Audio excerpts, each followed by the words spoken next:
Hello and welcome to the program. I am Suren. Continuing from where we have left with many intriguing questions some of us were boldly asking in a timely fashion. Let us now consider a few facts all of us face today. Until the mid-1980s, any changes within any given company was usually dictated from the top. The CEO made the decision, followed by the middle and bottom level implementing it. As a result, employees often did not know why something was changed. As we know and have often experienced, however, any type of a change presupposes movement, which leads to friction, and the friction causes pain. Alas, every change, whether in a private or wider context, requires sacrifice and effort. In reality, when the management of a company decides to make a change, it is usually the other areas that bear the brunt of the pain. And the question is, if we want to make a change, are we also prepared to bear the pain that comes with it?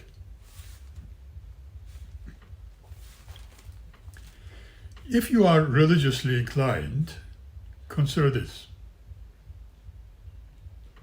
Would Jesus invest and hold your capital?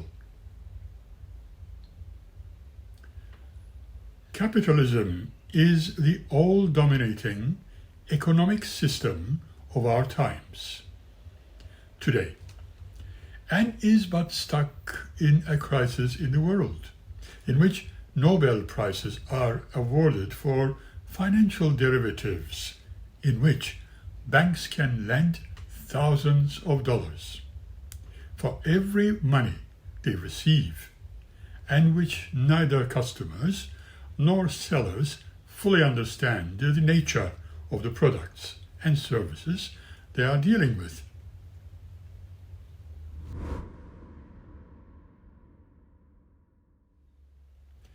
A number of Western economists regard the Islamic banking system with a mixture of curiosity and envy, and which is a tightly controlled banking sector based on religious laws.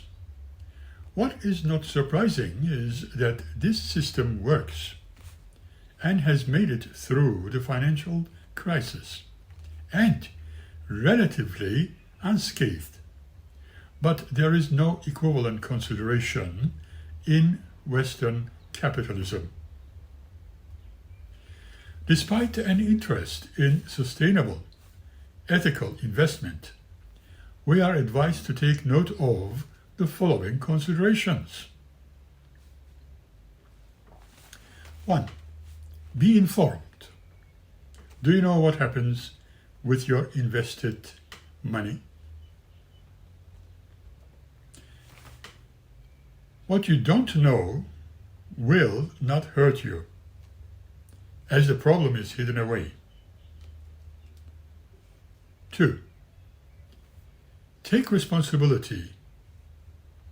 What are you earning your money with? The Holy Scriptures are not against profit, but it should not be earned at the cost of others. It is better to earn with transactions that use money in exchange for services and goods than with interest. 3. Be prepared to take risks. Money that is lying around, even on a bank account, has a limited use by date. Money has to be invested. so that others can profit from it as well, and that what you lose in the process only is a part of the gain. 4. Practice humility. Hands off put options that is security against a slump in the market. We should not insure ourselves against the will of a God. Now, is there any truth in this at all? Imagine now that there was no objective truth or reality. Imagine that the things we accept are untrue, based on objective evidence, such as the theory of evolution, free will, the differences between humans and animals. Some most radical thinkers thought exactly this and came to the conclusion that scientific objectivity is an ideological construction, questioning the validity of truth itself.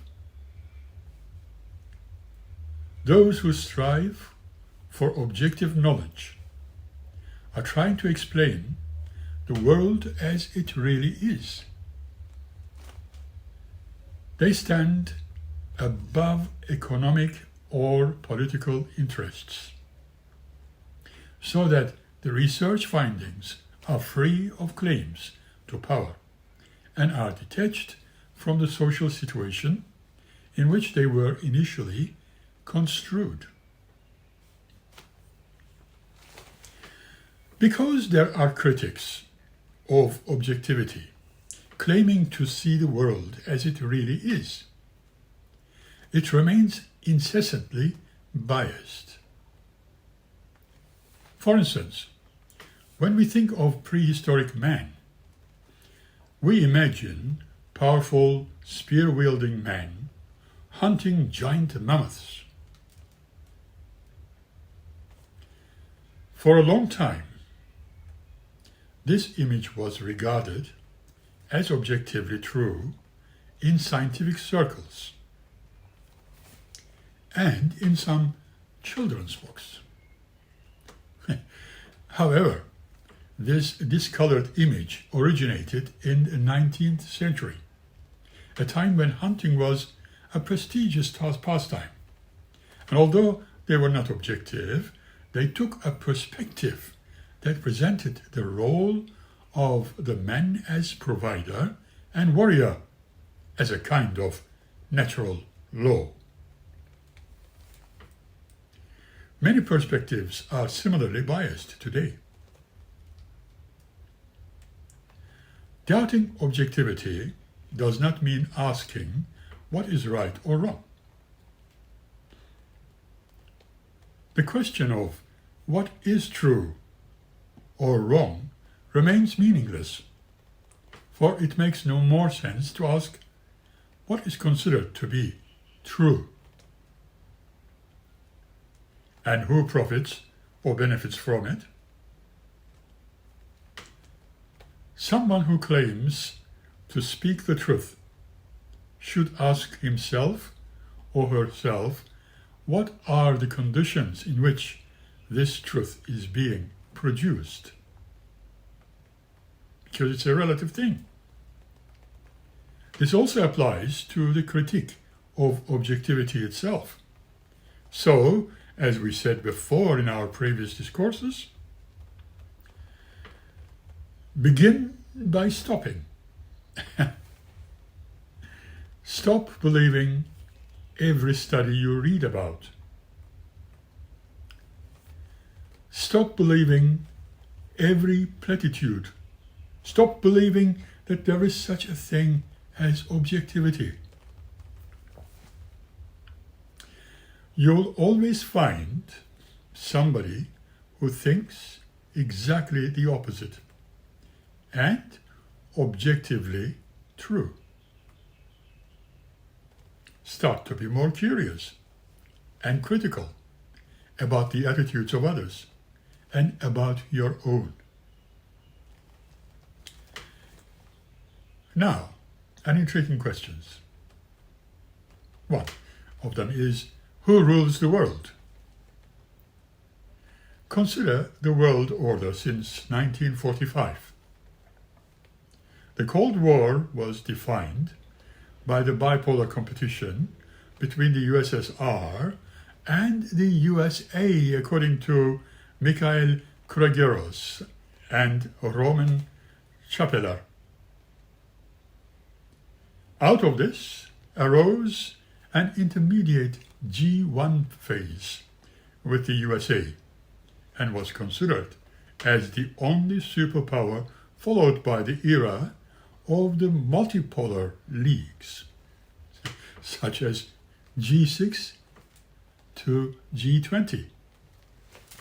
However, some political observers have identified two new, completely different logics.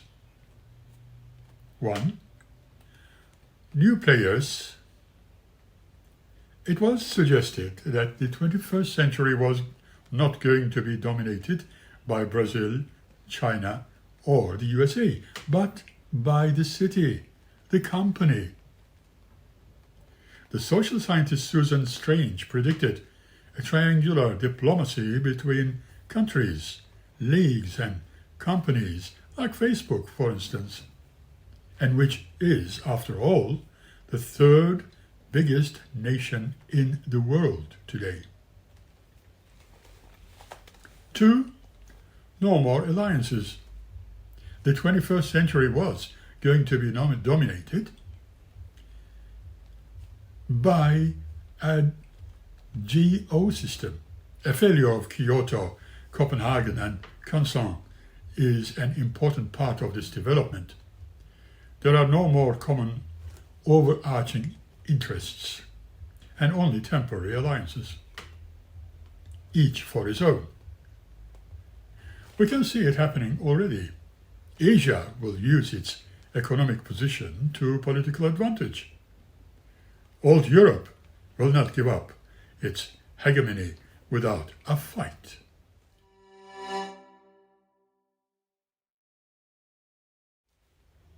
And what is the role of ordinary citizens in this new order, you might ask?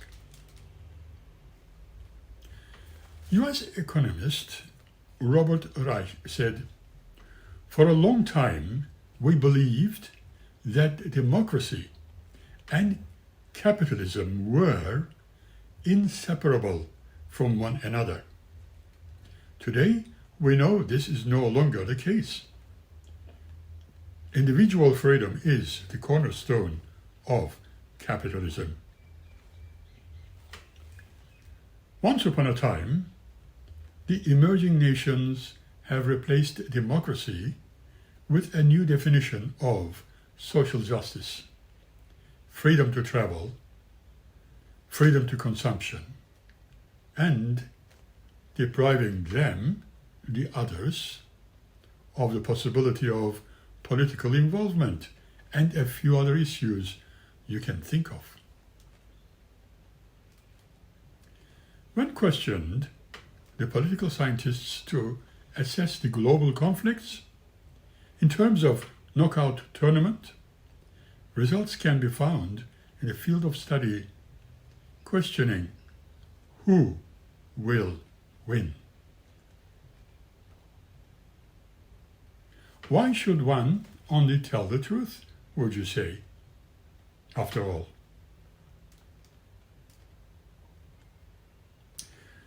Well, as a result, a power emerged in the 20th century: the media. Personal proximity. The truth is that the journalists that report on the parties or the companies are often with close personal terms with the people involved. However, one does not dig the dirt on someone one knows. Just think about it. Economic dependence. Companies use the media to advertise. Politicians give journalists access to information or not. Media that want to stay in business, how to make common promises. Politicians and companies have developed sophisticated strategies to control the journalists. Do you know exactly to whom they can say what, when, and how, so that the subsequent coverage in the media is along exact the right lines? In the 21st century, we seem to be ready to add a fifth power to these four intertwined powers, the destructive one. This is not a pillar, it's a bomb. Yet regardless of the consequences, can destroy any of the other powers that abuses the authority with which they have been entrusted. If you had a company or a department, take a moment to think about the example set of Alex Bogosky, who once regarded as one of the top advertisers in the US, who from one day to the next pulled out in order to fight the corner of the consumer. Becoming transparent is not a choice. The only choice is, do you do it or do you have it done to you? And please don't make the mistake of trying to be a little more transparent. Take the aspect of your business. You feel you would least like to get PR on and make a plan to tell your customers how you hope to address the issue, right? As it was previously said, the second decade of the new millennium will go down in history as a decade of revolutions. What do we need to defend ourselves against?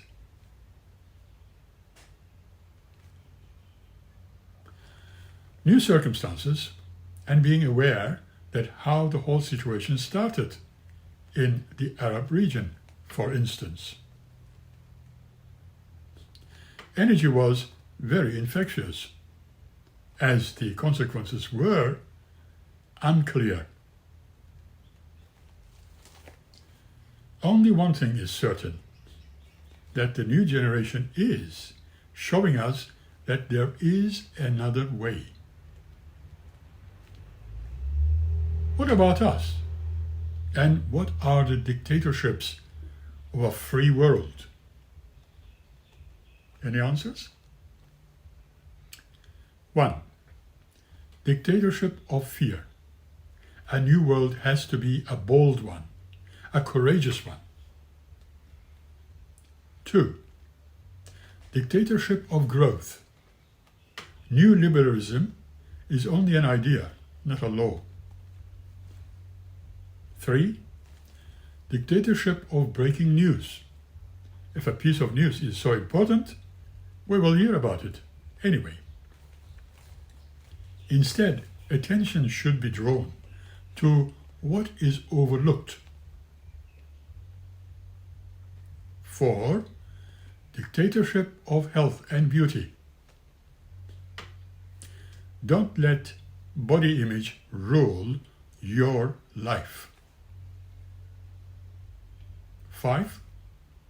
Dictatorship of the irony. We need to take the things we do seriously. 6. Dictatorship of love. Allowing freedom is the next stage of coupledom. There is another fact that we have to open our eyes to, is the team members in any given grouping paralyze each other. How free are we in the decisions we make? Not at all. According to most studies, this is the fact. During the 2008 financial crisis, customers of the financial institution, Washington Mutual, withdrew over $16 million within a matter of days, simply because they had heard that this is what other people were doing. This is called the herd instinct. Another form we can consider as a collective behavior is swarm intelligence, and is very familiar to us, as can be observed from ant algorithms. At first, the ants in a colony appear to be moving around completely randomly. But if you look closer, a pattern can be seen. The swarm finds the shortest route to the best source of food. However, it is debatable whether this sort of ant algorithm also works with groups of people, because it does not take into account the human side of swarm intelligence and group thinking. And now, the homogeneous groups, opinions, and viewpoints can intensify and become cohesive very quickly. And if too many people are too sure of the same thing, attitudes can become radical and actions rash. Why we cannot stop believing? This is another question. This is a very important question, in fact, of the 21st century. What do we believe in, and for how much longer? Religion, for instance, is a collective, in a sense, is in sharp decline in the Western world. 1. Can religion be individualized? Institutional religion is perceived as a public nuisance. By 2020, only 20% of the Western Europeans were still the members of a church, which doesn't mean that everyone else will become atheists. Church has been rejected. That is a fact.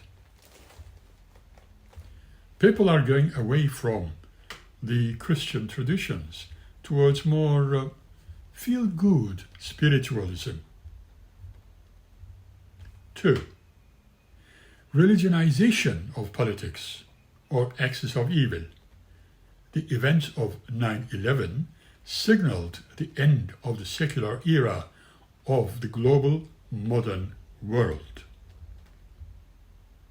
The question is, now that religious thinking and their rhetoric has been rediscovered as a means of legitimizing political and military action, will it replace territorial thinking? 3. Market orientation of religion. Religion is no longer state-controlled, it is market-controlled. Free churches, sects, and alternative religions are growing in popularity, so it is said. Spirituality has become a business sector. How can one intervene in our future?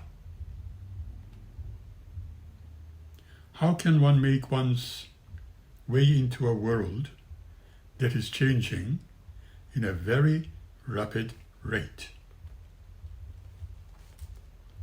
In light of the possible existence of weapons of mass destruction in parts of the world, it was certainly necessary to tackle the situation preemptively. Acting preemptively not only contravenes international law, which forbids anticipatory attacks, it also marks rupture with conventional forms of prevention, meaning to prepare for a future that one may expect and for which one wants to be prepared. Alas, by nature, we do not prepare for change, but we feel it. This is not based on secure knowledge, only on speculation, wishes, and fears. This principle has already found its way into other areas of the society. You can think of the rest. With that, I shall say thank you and will meet you again by the next episode. Keep smiling and be happy.